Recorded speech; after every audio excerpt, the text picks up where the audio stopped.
Hi everyone, again welcome back to my channel, Unfinished Curious Minds. Today in this video we will discuss about the descriptive phase of prehistoric archaeology in India.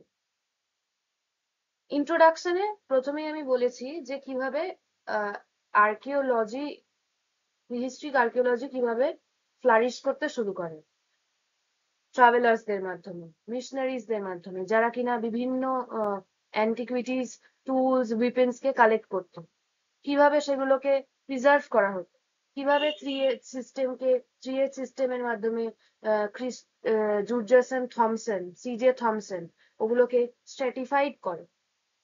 দেন আস্তে আস্তে formative ফেজে কিভাবে বিভিন্ন southern part of India থেকে, Northern part of India থেকে কিভাবে tools collection শুরু হয় এবং কিভাবে বাইফেস টুলস কালেকশন হয়, সোহান কালচার আসে, সোহান ট্র্যাডিশন তৈরি হয়, সোহান ইন্ডাস্ট্রি তৈরি হয়, মাদ্রাসিয়ান ইন্ডাস্ট্রি, সেগুলোকে এক্সকাভেট করা হয়, ডিসকভারি করা হয়। ডেসক্রিপটিভ পার্টে মেইনলি কি হলো, কোয়ালিটেটিভ চেঞ্জেস আসা শুরু হলো। এখানে আরো আরো ইভলভড ওয়েতে, আরো আরো আরো প্রিসাইজড ওয়েতে ডেসক্রিপটিভ ফেজে প্রিহিস্ট্রিক আর্কিওলজি ফ্লারিশ করা শুরু হলো। স্পেসিফিক্যালি এই ডেসক্রিপটিভ ফেজে ইন্ডিয়াতে যার কন্ট্রিবিউশন ফার্স্ট ফরমোস্ট নাম আসে, তিনি হলো এইচ.ডি. সাঙ্কালে। আমরা অ্যানথ্রোপোলজিস্টরা এবং আর্কিওলজিস্টরা সবাই জানি এইচ.ডি. সাঙ্কালিয়া কি কন্ট্রিবিউশন। সাঙ্কালিয়া বেসিক্যালি সাঙ্কালিয়া বেসিক্যালি একটা স্ট্রাকচার তৈরি করে, যেটার ফাউন্ডেশনটা প্রথমে দিয়েছিল আরবি ফুটে। আস্তে আস্তে তারপর আর্কিওলজিক্যাল সার্ভে অফ ইন্ডিয়া এবং ডিকেন স্কুল পুনেতে যেটা আছে, সেটা এইচ.ডি. সাঙ্কালিয়া লিডারশিপে আস্তে আস্তে ফ্লারিশ করে তোলে। এইচ.ডি. সাঙ্কালিয়া কি করে, এইচ.ডি. সাঙ্কালিয়া যখন পুনেতে ডিকেন কলেজে যায়, সেখানে উনি পোস্ট গ্রাজুয়েট স্টুডেন্টদের জন্য, পোস্ট গ্রাজুয়েট হয়ে যাওয়ার পর পিএইচডি অ্যাপ্লাই করা স্টুডেন্টদের জন্য মানে পিএইচডির যে রিক্রুটমেন্ট হবে, সেই রিক্রুটমেন্টটা অনেকটা বাড়িয়ে দেয়। প্রায় 30 জনের বেশি অল ওভার ইন্ডিয়া থেকে উনি স্টুডেন্টদের পিএইচডি অ্যাপ্লিকেশন উনি নিজে অ্যাকসেপ্ট করে। উনি স্ট্র্যাটেজিক্যালি তারপরে কি করে, প্রত্যেকটা পার্টসে, প্রত্যেকটা স্টেটে তার যে স্টুডেন্ট গুলো ছিল, সেই স্টুডেন্টদের দিয়ে সেই এরিয়াগুলোকে আর্কিওলজিক্যাল এক্সকাভেশন করা এবং এক্সপ্লোরেশন করা শুরু করে। এর ফলে স্পেসিফিক্যালি যেমন ফরমেটিভ ফেজে আমরা দেখতে পাচ্ছি যে নর্দার্ন পার্ট থেকে এবং সাউদার্ন পার্ট অফ ইন্ডিয়া থেকে কিছু কিছু ডিসকভারি তৈরি হয়েছিল, খুঁজে পাওয়া গেছিল। ওয়ারাস ডেসক্রিপটিভ ফেজে বিভিন্ন জায়গা, মানে বিভিন্ন স্টেট থেকে আর্কিওলজিক্যাল যে সমস্ত সাইট আস্তে আস্তে খুঁজে পাওয়া গেল এবং ডিসকভারি করা শুরু হলো, আস্তে আস্তে ছড়িয়ে গেল।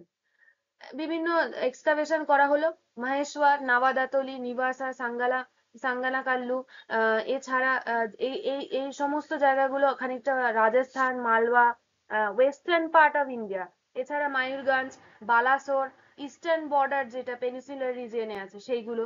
তারপরে সাংকালায়ার মেজর কন্ট্রিবিউশন যেটা কিনা মেসোলিথিক কালচার, যেটা লানহেজ। তারপরে নিবাসা, 30 মাইক্রোলিথিক মেসোলিথিক সাইট এক্সকাভেট করা হলো এইচ.ডি. সাঙ্কালিয়ার মাধ্যমে।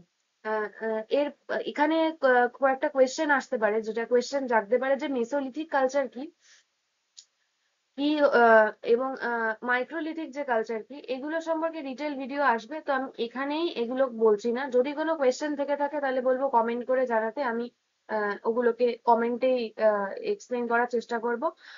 নেক্সট এছাড়া যেটা হলো, হি অলসো মানে ইনভেস্টিগেটেড কোয়াটারনারি স্ট্যাটিগ্রাফি, যেটা কিনা সবরমতী রিভার যে বেলটা আছে গুজরাটের কাছে, সেখান থেকে সবরমতী রিভার বেসিন, যেটা একদম গুজরাট রাজস্থানের কিছু পোর্শন থেকে গুজরাটের এই এরিয়া বরাবর যাচ্ছে, সেইখানে উনি ইনভেস্টিগেট করলো। সেটাই কি করলো, স্ট্যাটিগ্রাফিক ওখানে করলো, যাতে ওখানের প্যালিওলিথিক অ্যাসেম্বলেজেস গুলো ওই সাইড থেকে পাওয়া যায়।